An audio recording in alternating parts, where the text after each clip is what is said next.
Friday. It's good to see you. Good morning, Carl. Thank you. It's nice to be here. I want to talk a bit about sort of Robinhood, reputational risk, and all of that. But it sounds like the most important thing you're trying to get across is the urgency of the SEC to start to draw some guidelines. Otherwise, we're going to continue to see interest and money continue to flow in and heat up the space. So I think that, that's right, Carl, but I think it goes back to the first steps, and democratization of trading and investing is extremely important, right? It started a movement a long time ago when E-Trade dropped the first trade, over the internet. But you flash forward to today, and with the accelerated adoption of technology as a result of the pandemic, as well as the willingness and necessity really for folks to interact with their finances remotely, and you begin to see more and more, the leveling of the playing field that's being pulled forward for retail investors. So you take that and couple it with, couple that availability, the access, the execution speeds, their willingness and ability to participate in these markets, and you couple that with social media, and you start to see, how we got to where we are. I mean, it's truly uncharted territory, and I believe we're, in unprecedented situations.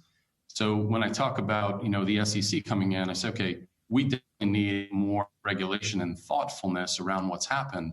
But I do believe that it's great to see the playing field having been leveled to the point where the retail investor really matters and has a right and has the ability to participate in this marketplace. But when I talk about the SEC and rules and regulations coming on board, they can't just be focused on the retail investor and stopping trading or putting them in the penalty box. It has to be a system-wide situation, right? You have to find or make a solution for the entire thing.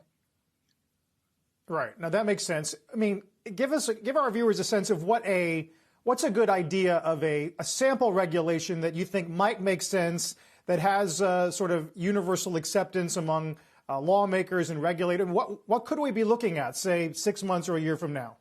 Well, I think one of the most important things is really to take a step back and look at the entirety of the situation. Social media and its use and adoption, when you couple that with retail investing or trading, I think that's here to stay. And I actually think it's important because I think that social media is a phenomenal way to get education out, teach investors about the market, share ideas, share thoughts about companies, right? That information sharing piece. So I don't think it's going anywhere quickly. But I do think piloting, right, some rules and regulations around the exact type of trading and situations we're seeing today on both sides, that's what the SEC really needs to focus on.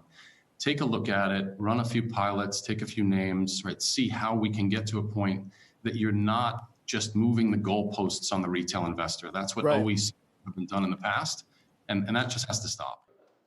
Shepard Smith here. Thanks for watching CNBC on YouTube.